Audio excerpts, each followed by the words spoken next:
Bonjour à toutes et à tous, je suis Elodie et je suis porte-parole d'Alternativa et co-organisatrice de cette Agora pour le climat qui est organisée aujourd'hui place de la République à Paris. Donc après ces trois fortes mobilisations en septembre, en octobre et en décembre, où des centaines de milliers de personnes se sont rassemblées dans les rues partout en France et dans le monde entier, on avait à cœur d'organiser ce temps plutôt d'échange puisque finalement le gouvernement français est resté assez sourd à nos revendications, nécessité d'accélérer des mesures pour lutter contre le dérèglement climatique, mais aussi pour la justice sociale.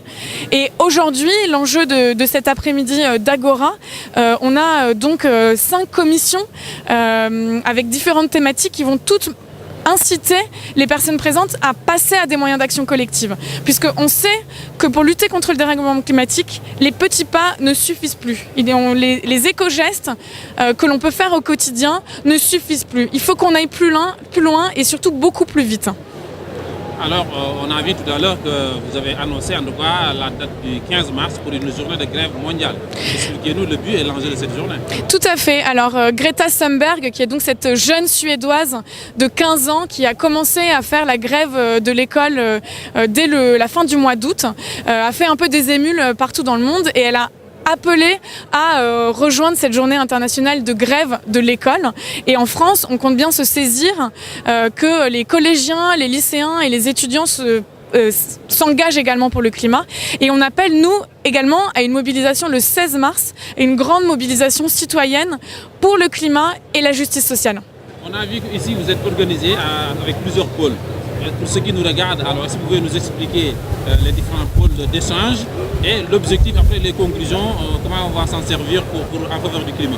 Alors derrière moi, il y a effectivement plusieurs débats qui sont organisés avec une animation qui permet par petits groupes, puis en plus gros groupes, d'échanger et de réfléchir à des moyens d'action concrètes.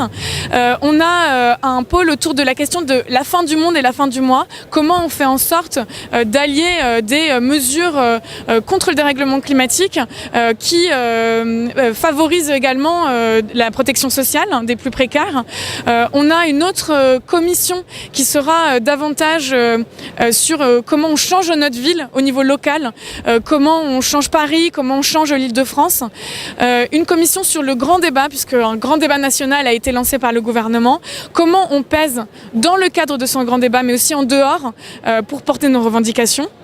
Enfin, une 4e commission sur désobéir pour le climat, puisque nous appelons aussi à la désobéissance civile contre les acteurs économiques et contre les acteurs politiques de manière non violente. Et enfin, la dernière, ce sera sur les mobilisations lycéennes et étudiantes. Et donc tout cela va être écrit un rapport ou voilà.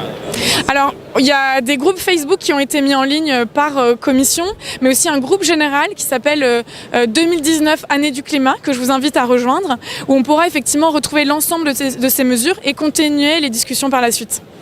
La prochaine date importante avant le 15 mars pour le mouvement? C'est donc le 15 et 16 mars. Le 15 et le 16 mars? Oui. D'accord, très bien. En tout cas, merci beaucoup. Merci de nous avoir accordé cet entretien explicatif. Je vous en prie. Merci.